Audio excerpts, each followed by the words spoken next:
Good morning. Kumusta ang mga katawhan sa Diyos sa Mabolo NFC? Maayo kayo. Salamat sa Diyos. Now, if we are going to evaluate or diagnose our community right now, ang community nga naaka karon, unsa may imong ma-describe sa imong community? Makakita baka ani nga mga situation, emotions, feelings, conditions sa imong nga community? Naa ba ni? Naa? Sa imong panimalay, naa ba yung usan nga naaani nga emotion? Magulanon, worried, broken, masakiton, naa ba ni sa imong panimalay?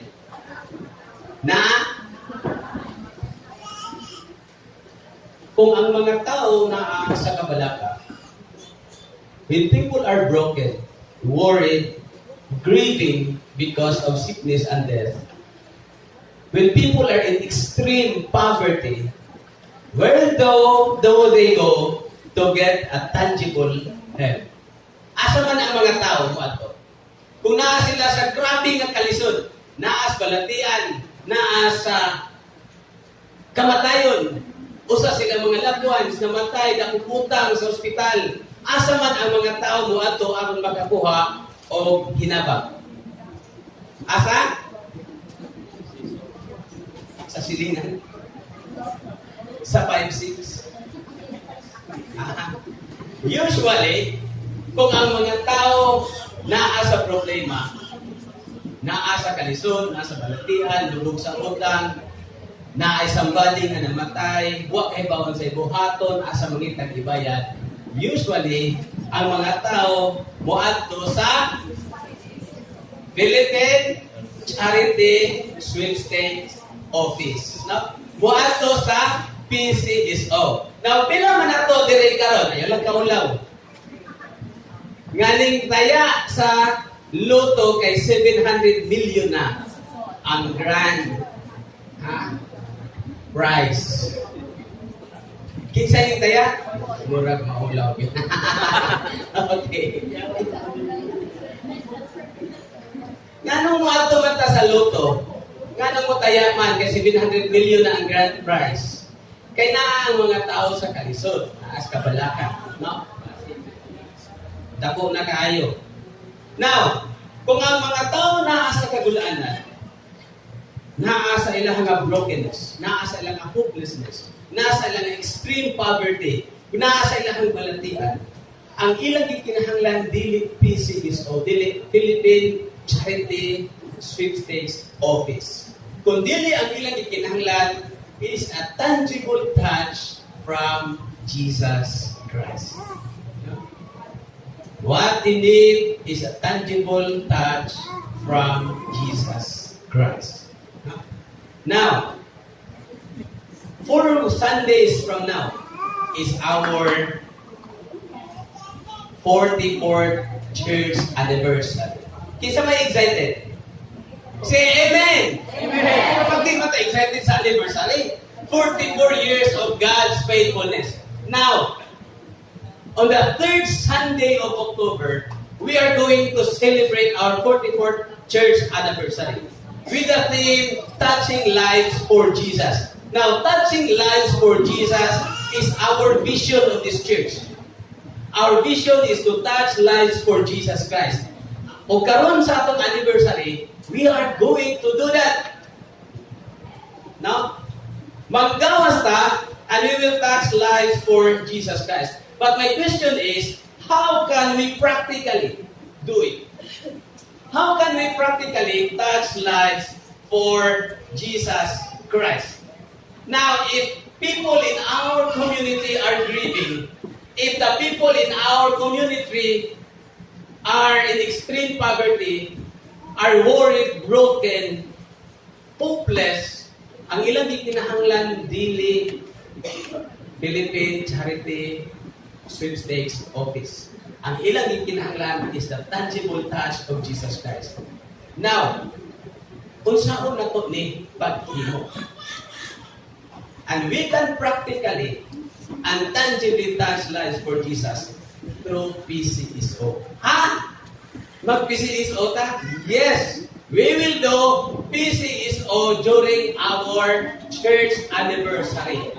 And what is this PCSO? The PCSO is the Pray, Care, Share Opportunity. Pray, care, and share opportunity. And this Sunday, we will talk about prayer. Next Sunday, we will talk about care. And the third Sunday, we will talk about share. And during the anniversary, we will talk about the opportunity of doing the pray, care, and share. Now, ang ako pangutana is mga kinsa man, pila man nato diri. May I see your hands? Pila man nato diri di kahibalo or mahadlok mo evangelize. Sige daw. Taas ang kamot.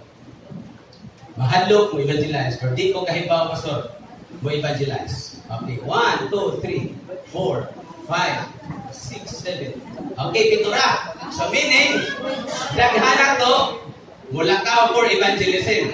Right? Aha. Naay pito, nga dili kabalo, ayaw kabalaka. Now, katong dili kabalo mo evangelize, o mahadlok pod mo evangelize. Ako pangutana, pila man ato dire, kahibalo mo ampo. Sige, isang gamot. Kahibalo mo ampo. May I see your hands? Kamay na kayo mampo. Klaro.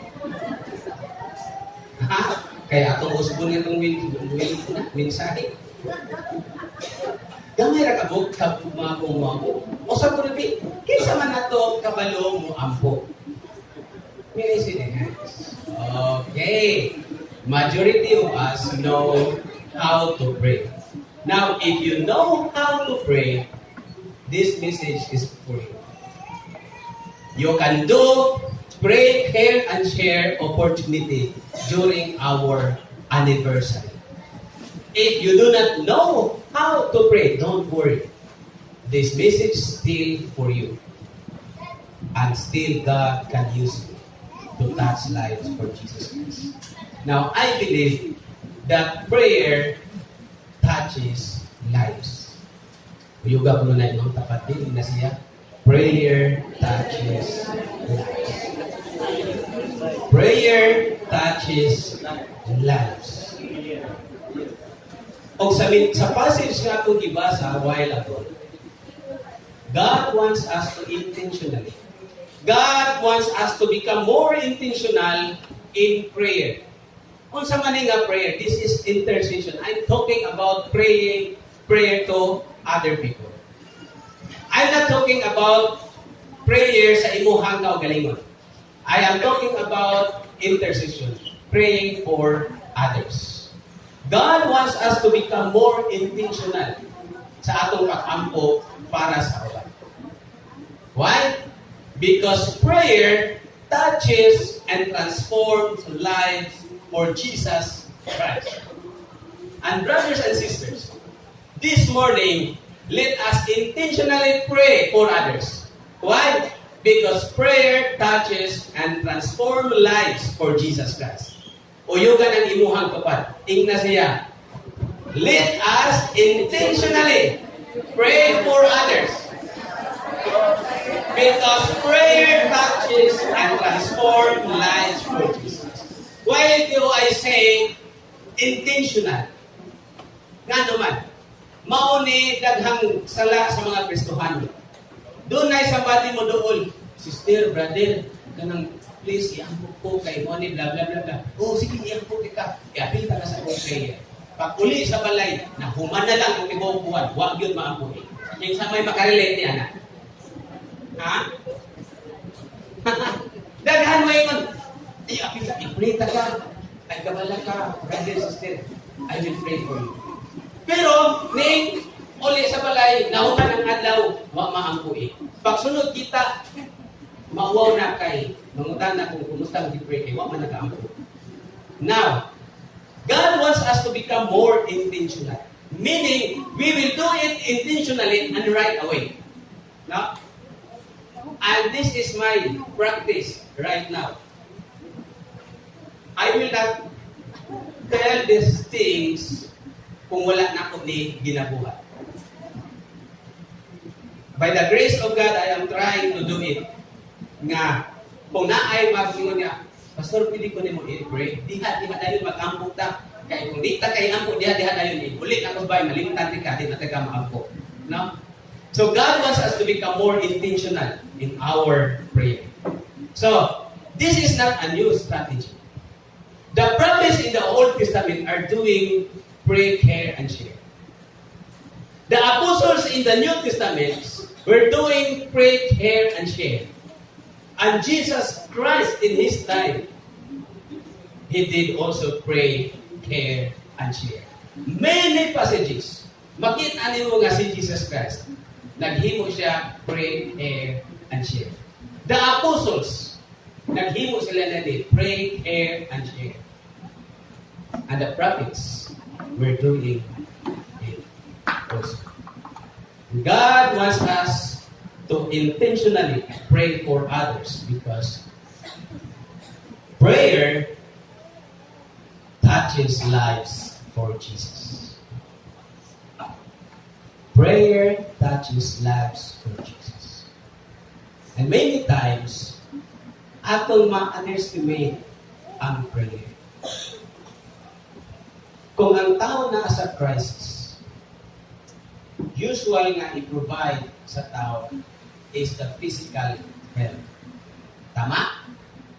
Sa dihang nahitabo ang landslide sa Naga, unsa may kasagaran ipagdala sa mga tao na tama. Sinina, food, medicine, cash, maybe cash. Kinahanglanan na sila. Pero I tell you, ang gikinahanglan most sa tao is the touch of Jesus Christ. Only few people nga nag-sit down, naminaw, nag-counsel sa usa ka person nga nasa trauma, nag-ampo para kaniya for comfort and strength. Kung mao ni gikinahanglan sa mga tao sa ato ang community, prayer touches lives for Jesus. But how? How does prayer touches lives for Jesus? From this passage ato makita diri. Saon sa mga paagi nga ang pag-ampo na to is more powerful than the food, than the money, than the clothing nga atong gihatag sa usa ka tawo nga naa sa problema. Nga ang prayer mas gikinahanglan sa tao. How does prayer touches lives for Jesus? It heals the sick.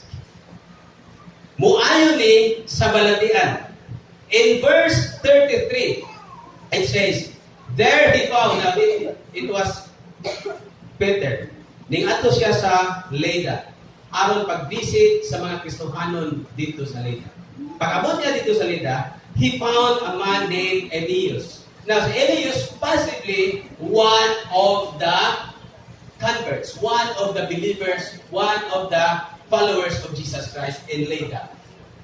A paralytic who had been bedridden for 8 years. Aeneas, Peter said to him, Jesus Christ heals you. Get up and take care of your mat. Immediately, Aeneas got up. Now, kung imong tanaw that Aeneas was sick, bedridden, paralytic for 8 years. He was paralyzed and suffered for 8 years. But after the prayer of Peter, human siya giampuan ni Peter, naayo si Aeneas. Paul, Apostle Paul, sa dihang ning adto siya sa lugar during sa iyang missionary journey. In chapter 28, there was an estate nearby that belonged to Publius, the chief official of the island. He welcomed us to his home and for 3 days entertained us hospitably. His father was sick in bed, suffering from fever and dysentery. Paul went in to see him and after prayer, placed his hands on him and healed him. Now, kung imong tanahon si Elias and the father of Publius, who are suffering from sickness, unsa may mas gikinahanglan nila? Food, clothing, I'm not saying dili na necessary, pero ang mas gikinahanglan nila is the tangible touch from Jesus Christ. Prayer touches lives for Jesus. Why? Because it heals the sick people. And I tell you, my brothers, daghan mga tao sa atong palibot nga nagmasakit. Not only physical sickness, emotional sickness, financial sickness, relationship sickness, daghang masakiton sa atong palibot nga nanginahanglan sa hikap ni Ginoong Jesucristo. Not only it heals the sick, but also prayer restores life, restores the dead. In verse 37, now in Joppa, after sa Leyda, sa Joppa doon ay usa ka magtutuo, nga ginganlan og Tabita or Dorcas. About that time, she became sick and died. Her body was washed and placed in upstairs room. Pagkahibalo sa mga disciples nga si Peter naa sa Leyda, now Leyda og ang Joppa duol ra kaayo. Mura ra siya og Cebu City ug Mandawi City. So pagkahibaw sa mga disciples nga si Peter naa sa Leyda, ilang ipasubuan si Peter nga paatuon sa Joppa. Pag-abot dito, ang gihimo ni Peter, nisaka siya sa upstairs room and then he prayed. Iyang giampuan si Tabitha on his knees and prayed. Turning to what the dead woman, he said, "Tabitha, get up." She opened her eyes and seeing Peter, she sat up. He took her by the hand and helped her to her feet. Then he called the believers and the widows and presented her to them alive. Prayer restores the dead person. Ang atong pag-ampo, makabuhi sa napatay na. Literally, in the Bible, daghang mga nangamatay, nga giampuan na buhi. Usa ni anak, si Tabitha. Si Eutychus nga nahulog sa bintana. Sa dihang nagwali si Pablo, natulog si Eutychus, dami kayo yung tulog. Kuman nahulog siya sa bintana, kung namatay. Sa gihimo ni Paul, yung naog, giampuan ni Paul, kung nabuhi. Now, mga igsoon, daghang mga tao nga namatay na ang ilang paglakon sa Pinoy. Daghang mga tao nga nawat-an na sa gana sa Pinoy. Ang ilang pinanglan sa tangible touch of Jesus. O sa unsang paagi, pinaagi sa atong pag-ampo niya ito kayo. Dili ra ang pag-ampo mubuhi sa namatay. In the Old Testament, during the time of King Ahab, si Elijah nag-prophesy nga dunay grabe nga kainit, buwaw, inninyo. Human niya og-prophesy tungod kay si King Ahab daotan kaayo. Ingon ang Dios kaniya, Elijah adto sa Kerith Ravine nga lango. Adto dito, andi na ay brook sa sulod na ay tubod. Adto ka dito mo inom kay uhaw na kayo, uga na kayo ang tibuok nga nas. So si Elijah ning adto sa lango. Then after some time, ang brook, ang tubod ni hubas. Tungod sa kainit ning hubas na wala na tubig sa lango. Ningon ang Dios ang Elijah. Adto dito sa Zarephath. Pag-abutin mo dito sa Zarephath, naay usak kang widow. Naa siya gamay nga flour o gamay nga oil. nga enough para nila. Adto dito, o makakaon ka o mabuhi ka. Pag adto niya sa Zarephath, nakita niya ang widow. Ingon siya nga, pakan ako. Ingon ang widow, dili pwede. Kining ako ang flour o ang ako ang oil para rani sa akong anak na siya yung sa kabuk anak. Umana mo kaon ani, mga matay na may. Dili igot na tong tulong. Ingon si Elijah, sige lang, mabuhi ka kita. So nahitabo, padayon sa widow, si Elijah, o gikaon nila ang katong flour. Ugwa na hulot. Amazingly, wala sila nakuwangan, wala sila nahutdan og flour. And then, abot ang time na ang bata sa usa ka widow nasakit. And this is in chapter 17, verse 17. Some time later, the son of the woman who owned the house became ill. He grew worse and worse and finally stopped breathing. Namatay ang bata. Pagkamatay sa bata, gi-blame sa widow si Elijah. Ikaw ay hinungdan. Nga namatay akong anak, nagdakag dimala sa amo ang kinabuhi. Wa siya ka-realize nga sa dihan na si Elijah nila, wa mahulot ang ilang flower. So iyang gi-blame si Elijah. O sa gihimo ni Elijah, in verse 19, give me your son. Ingon si Elijah. Elijah replied, he took him from her arms, carried him to the upper room where he was staying, and laid him on his bed. Then he cried out to the Lord, O Lord my God, have you brought tragedy also upon this widow I am staying with by causing her son to die? Verse 21, then he stretched himself out on the boy 3 times and cried out to the Lord, O Lord my God, let this boy's life return to him. And the Lord heard Elijah's cry, and the boy's life returned to him and lived. Katong nalumos ang 2 years old na bata sa bangkyo. Yeah. Nag-anak ko sa bata, karga sa kanini ang sakyanan padulong sa funeral. Pero samtang dito pa na panaghigda ang bata sa kanang sawog sa liyang balay, daghang mga tao nagtako. Yeah. Grabe ang commotion. Nagsiguro una-una, Lord, gusto man ako ding ampuan, aron mabuhi. Nag-pray ko, huwag kay Bawsi ko, bato ko sa man, Lord. Ako ding ampuan, bata, aron mabuhi. Nagsige ko buhat-buhat, leading sa Holy Spirit. Gitaanan na mong bata dito sa funeral home. Baka po dito sa funeral home, 2 kay man kayo. Mga pila pa ka-hours kay kinahanglan man siya o autopsy. So kinahanglan mi mo pirma og waiver na dili na i-autopsy ang bata. So samtang naghigda dito ang bata, kami lang duha, ako ug ang bata dito sa kanang basamaranan. Kaya wa pa man sad ang involvement. Nya ang mama ug ang lula na sa gawas, kami lang duha dito. Nagsigig og sutong, nag-anak ko sa bata, murag ako siya gigakos ang bata. Naadi na naghigda pa doon na balsamaron. Sige ko ampo sa Ginoo, kusa man Lord. Ako ning ampuan aron mabuhi.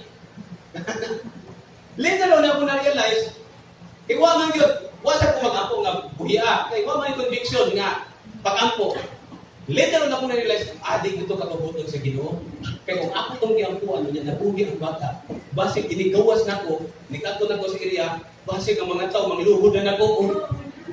Ako na naisip baon dito kay ngilmit ni amo ang naadirin kay mupuhi o patay. So, it was a different story. But this time, ato makita the power of prayer. That prayer restores life. Nabuhi ang bata nga namatay. Mga igsoon ko, dili ra ang pag-ampok mubuhi og binatay. Namatay literally, or patay na paglao, or patay na relationship, or patay na, no? What kind of death? Dili ra mubuhi sa patay. Prayer touches lives for Jesus. Why? Because it comforts the grieving. Prayer comforts the grieving.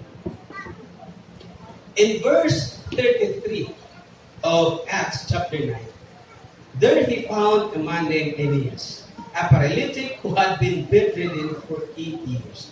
Can you imagine? 8 years na paralyzed. Kung ikaw ay naaaning ang kondisyon, Napa ba kahit kalibay mo ang kinagawin?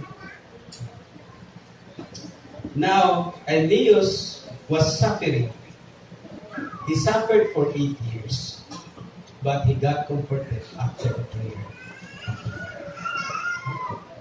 Kung sa kay feelings, kung sa emotion ni Aeneas, after 8 years of being paralyzed, kunya sa pag-ampo ni Peter, siya nakapangit na.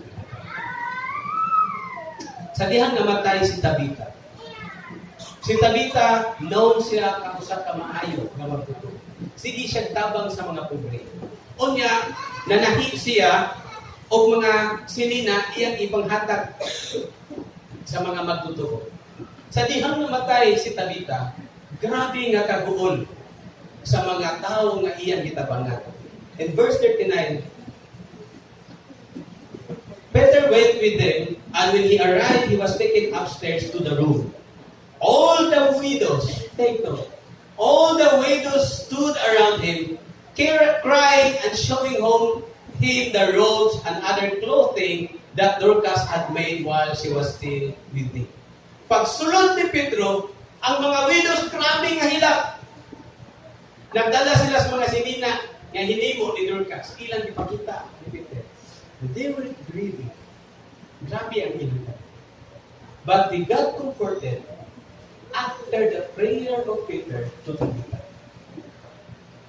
Sa dihang si Tabitha naman, these grieving women are being comforted. Prayer comforts the grieving. Sa dihang namatay ang bata sa usa ka widow, mao ni iyang reaction nato ka Elijah. In verse 18 of 1 Kings chapter 17, he said to Elijah, "What do you have against me, man of God? Did you come to remind me of my sin and kill my son?" Ning anhi baka, iyan ang ipasanginglan si Elijah. Aron pag-remind sa akong mga sala, o patyon ako ang the widow was grieving. But she got comforted after the prayer of Elijah. Brothers and sisters, prayer comforts the grieving. Now, Aeneas, Tabitha, the father of Publius, the grieving widows, the dead boy, and the grieving widow in Zarephath, they all need tangible touch from Jesus. And they are all able. They were being touched by Jesus through the prayer of Elijah, the prayer of Peter, and the prayer of Paul. Think about it. Kinsa man sa imong community ka, nga naa the same situation, sa widow, sa father ni Publius, ni Aeneas, katong bata sa widow. Kung naani ng mga tao, condition ng mga tao sa inyong community, sa inyong kalimutan, ang ilang itinahanglan is a tangible touch from Jesus. Kung makita mo kini through the prayer of God's people. The brothers and sisters, not only prayer touches lives for Jesus, but also prayer transforms lives for Jesus. Dili ra ang pag-ampo mo tandog ug mga kinabuhi. Ang pag-ampo sa mo bag-o ug kinabuhi. Prayer transforms lives for Jesus Christ. The question is, what is the effect of prayer? Human nag-ampo si Elijah, human nag-ampo si Peter, human nag-ampo si Paul, o sa may epekto ni ini, ngadto sa mga dili magtotoo. O sa may epekto ang pag-ampo. Now, when we pray, o sa may effect ni ini. And brothers and sisters, prayer turns the unbeliever to believe in Jesus. Ang atong pag-ampo, mumove sa kising-kasing sa mga dilit magtutoo nga sila mutuo kang Ginoo Jesucristo. Sa dihaning visit si Peter ngadto sa Lito. Ni-visit siya kang Elias, probably one of the converts, one of the believers in Lito. Daghang mga dilit magtutoo sa Lito. But after the prayer of Peter ngadto kang Elias, in verse 35, all those who lived in Lydda and Sharon saw him and turned to the Lord. Can you imagine? Sa dihang nakita nila si Elias na naayo na kalakaw, they all believed and turned to the Lord. In Joppa, doon ay daghang mga dilit magtutoo. But after the prayer of Peter to Tabitha, in verse 42, this became known all over Joppa, and many people believed in the Lord. Through our prayers, people will come to know the Lord Jesus Christ. And the unbelieving widow in Jericho, sa dihang iyang nakita ang iyang anak na nabuhi after the prayer of Elijah. Mauni ang iyang response. Then the woman said to Elijah, now I know. Take the word. Now I know. Now I know that you are a man of God, and that the word of the Lord from your mouth is the truth. At first, she did not believe on Elijah. Wa pa gani siya ning sugot nga mo puyo si Elijah sa iyang balay. Di siya motuo nga dili mahurot ang flower. But after the prayer of Elijah to her son, she said, now I know. Now I know that you are from God.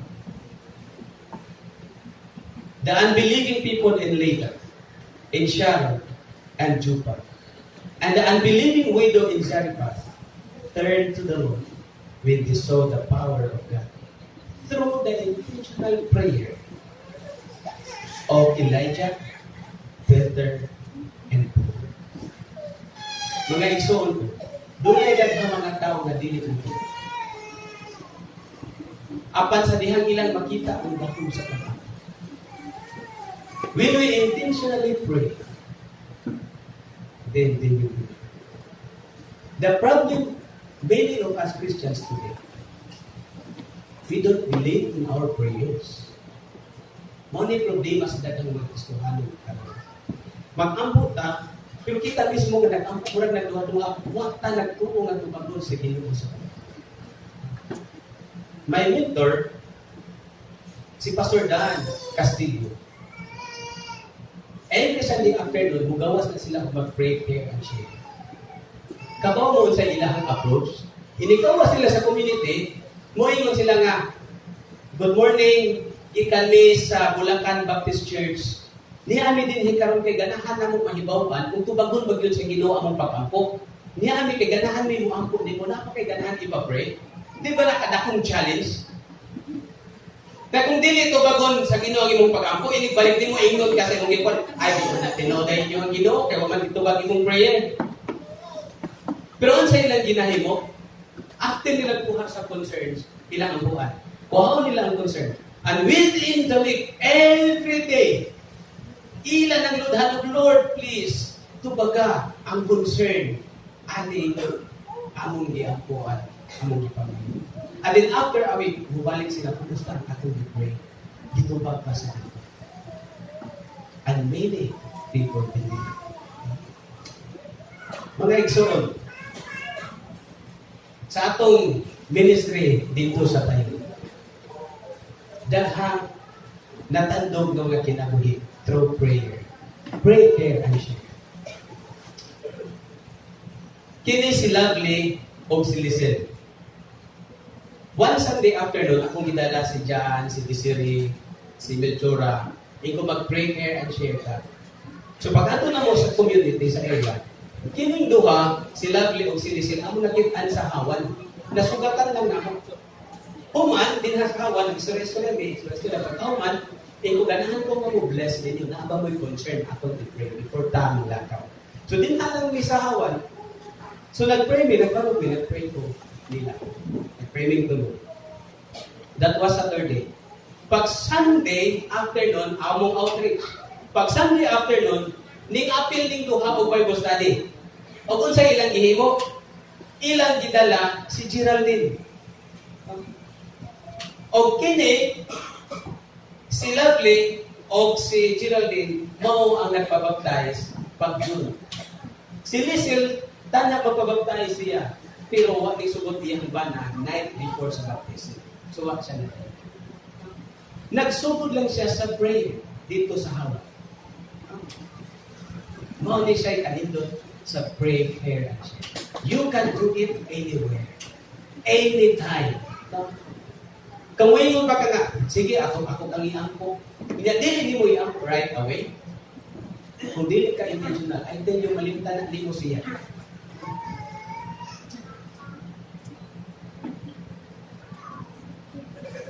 Kanis si Aileen sa Balkiro. The first time we met, sa ilahang balay, nag-share siya sa ilahang problem. That time, naglanggaw ko for prayer and share. Pag ato na ko sa area, na-meet ako din siya sa ilahang balay. Nag-share siya sa yung mga kadis yung kinabuhi niya. Inidaw ako siya ng mga experience yung kadis niya. After niya share, ako siya ginang ko, Aileen, kanang na-inspire ko sa inyong kinabuhi. Ganahan ko nga i-bless ko tayo ko ng lakaw. Naabak kay ganahan ikaw. Nag-start ang conversation sa prayer. Ako siyang iampuan, anak. This picture, nakita ko ni June 3, among first Bible study. Ilahan ni nga balay ni Aileen. By the grace of God, for 3 months now, si Aileen, mo na akong disciple, hinay-hinay kong train, ang mahimong future leader sa church. Ang iyang husband, na si Greg, nga ato na po hubog. Pero, 3 Saturdays na nga nag-appeal siya sa Bible study. And last night, gabi during sa akong Bible study, nidawat siya sa Ginoo. Samtang nag-ampok mi si Greg, nga nidawat sa Ginoo, si Aileen 15 niyang hilang, 15 niyang lipayan ang iyang bana na nidawat sa Ginoo. Kung sa wag mo kahibaw, after na kong prayer, nag-istorhanan mi, ningon si Aileen, Sir, tungkol kayo ni sila kailan ako nga pastor, o sila kahibaw na ako nga pastor, ilang tawag ko, Sir. Sa Sir, dito ko sa kaliro, liluan. Akong gigather ang akong mga magpapa o akong mga igsuon. Ako siyang silang disiran sa Word of God. Akong evangelizean. Can you imagine? 3 months nga Christian, gigather niya iyang mga parinti dito sa kaliro. Ingon siya, Sir, ang kaliro waiting, naghuwat ni mo, kanus aka mo ato. Naghuwat sila ni mo dito, ako silang diingnan. Tingkuon niya na lang kay, ako sa ning unahon din Pero I am looking forward by next year, makastart ako, makabutan another church in Kaliro. God is using Aileen. Nag-start sa prayer and share. Kining usa si Junalyn. This same conversation. Ning ato ko sa ilahan ni Junalyn. At that time, wa ko kahibaw ng iyang pag-uman ko ng hospital. Pag-ingon ako ko, Lynn, na makiganahan ipa-pray before ko nilakaw, ganahan ko mag-bless. So, yung siya said, please pray sa kong pag-pray ko sa hospital. Kumaba si na pneumonia. Nga, iampo sa base sa akong bala. Okay? So, ako tinggi sa akong bala. Awal ko wag ano na problem. So, nag-ampo ko nila. Nag-pray. After prayer, mga 3 days after, ibalik ko dito. Kung Junalyn, kumusta? Nakang pray. Siya sila nakagawas na akong pagkumagpagdala. Ay, anak siya. Praise the Lord! Nag-start ang among panagila conversation through prayer. Karon si Jonalyn, silang duha ko ako ang disciple nga mahimong future leaders sa church. Pag Friday dito isang na Jonalyn na disciples. And they're good. Mga igsoon, prayer is powerful. I believe that prayer touches lives.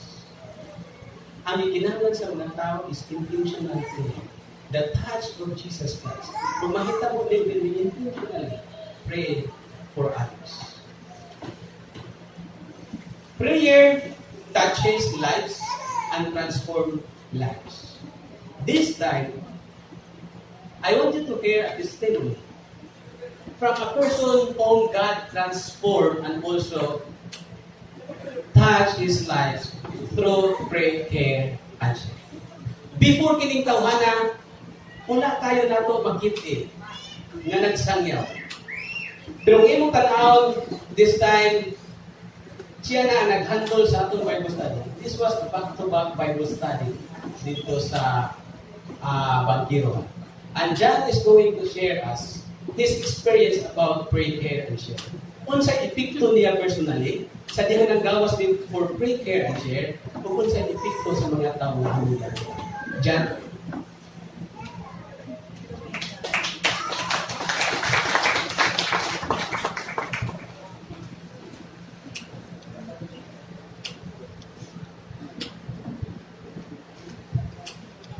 Naibutan sa tanan kanang ako si John. So kailan ako si John Kilo.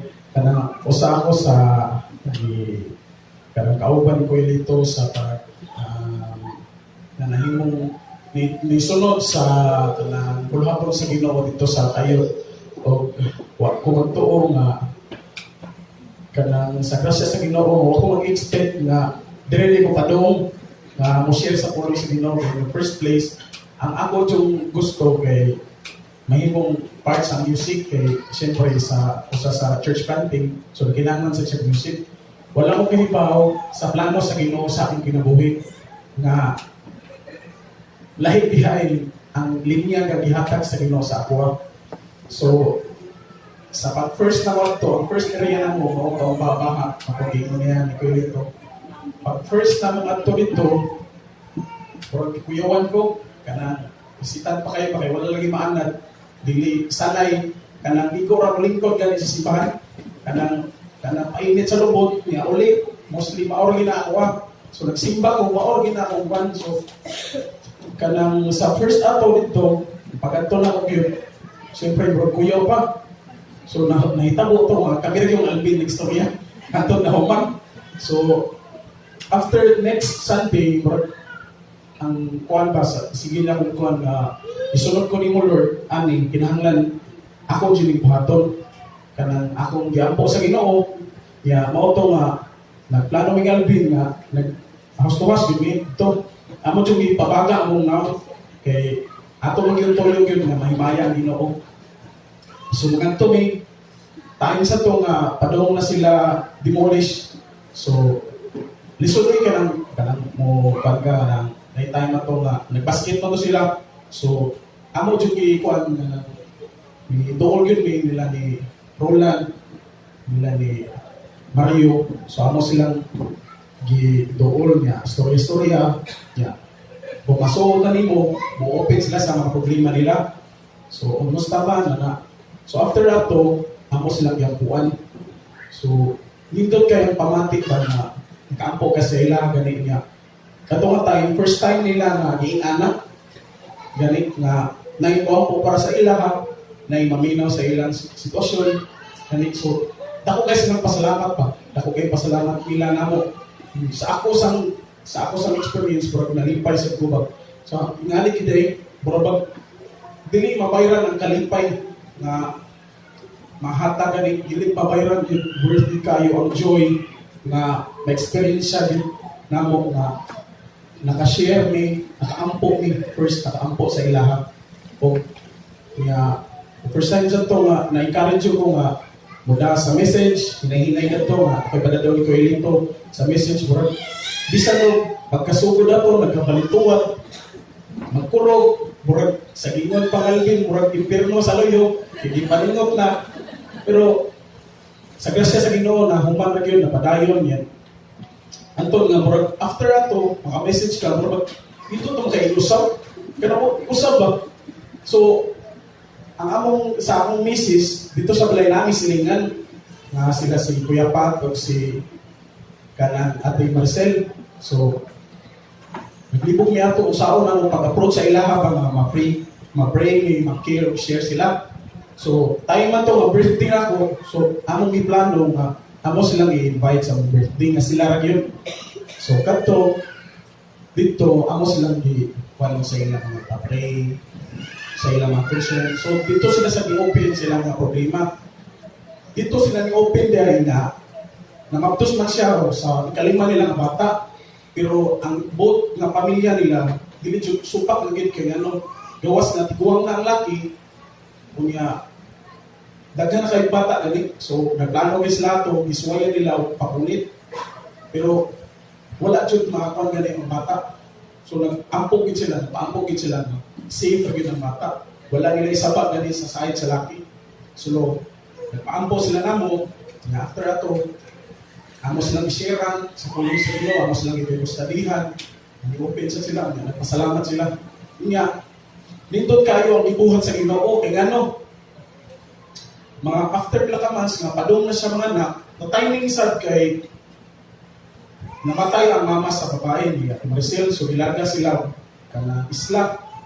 So, wala dyan, katong week, nga padong na mag-deliver ang kuan baby. Pero kinahanglan na silang ulit.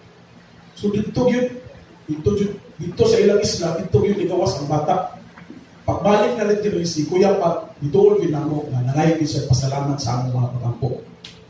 Na safe yun ang bata. Was lang mag-expect na mabuhi ang bata, kaya lagi itry na mag-inilag pa abort yun. Pero healthy yun ang bata karon.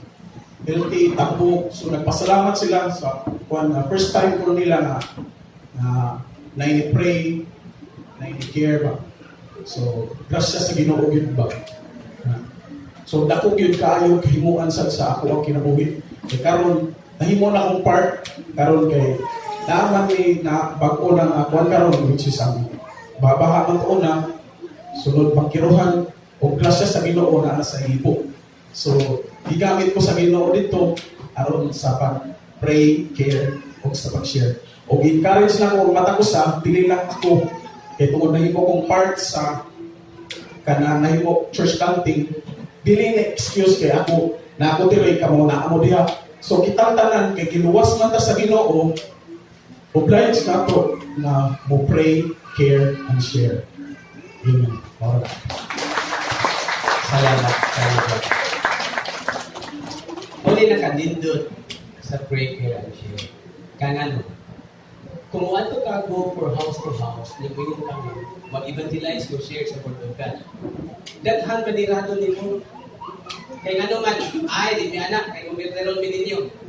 Pero nag-alto ni mo dito, mo ingon ka, ni ako, kay ganahan ko mo bless ni mo. Ganahan ko mo pray ni mo. Walay mo say mo.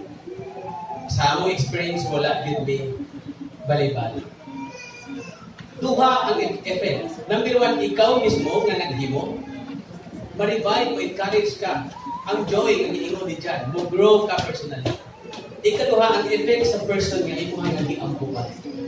Siya mag-experience sa paghika sa Diyos. Sa libo karon si John o si Alvina, sila na mo ko'y nag-handle sa Bible study. Nag-start me last Sunday. No? Karong hapon si John mo'y mag-share. No? Mo'y mag-handle sa Bible study. So, kung makita nimo both ways, ikaw o ang person na imong giministerihan, both mo grow dito. Doon ay usa ka tiguang si Tatay Carpio. Before ang pray, care, and share, doon ako gihimo sa una nga God Bless Family Movement. The same principle, ang ngalan ra mo'y lahi. The same gihapon nga approach. Mo'y mga ko nga ni ako is to bless your family. No? So, may ganahan ni mo Carpio. Si Tatay Carpio na siyang mga manukan, naghawid-hawid siyang manok pangsapon. Samtang nag-isturahan na yun, ako siyang ginagawa, ay, hindi pa tayo. So ako siyang giampuan, nag-ampo mi diha siyang manukan, naghawid siya sa manok. After nag-pray, hilang si tatay kapit na siya. Karoon pa ko, ang kasuway na nag-pray na ko. Lindot mo na kayo kung naitaw mo ang ko. Kaya nga naman, sa uban, ang prayer ay bayad. Pero sa ato, we offer it for free. No? So, mga igsoon ko, let us intentionally pray for others. Why? Because prayer touches and transforms lives for Jesus Christ. Duha ang mag-transform. Ikaw o ang imong ministry. Duha ang matalo. Ikaw o ang imong ministry. Huwag ka kahibalo basin ka ng imong tupad karon. It could be ang emotion anak niya, worried, broken, sad, upset, dead, sick, no? Huwag ka kahibaw kung sa inaasakin mo ang tupad. Can you please turn to the person beside you? And intentionally, pangutan ka siya kung saan mo siya pag-bless, kung sa iyan iba. No? In a few minutes, let us intentionally pray for one another. No? O kanariyang prayer concern kay ihatag din mo. I encourage you, from this day, Sunday, i-pray mo siya katong iyang concern every day. Ang nakanindot sa prayer and share, ikaw mismo ma-improve ang imong prayer life. Why? Kaya kung magsige ka, pray, care, and share, magkataghanin mong iampo every week. So, magkataas ang imong time with the Lord. So, kanang person nga imuha karon nga tupad, pangayuwa ayahang prayer concern.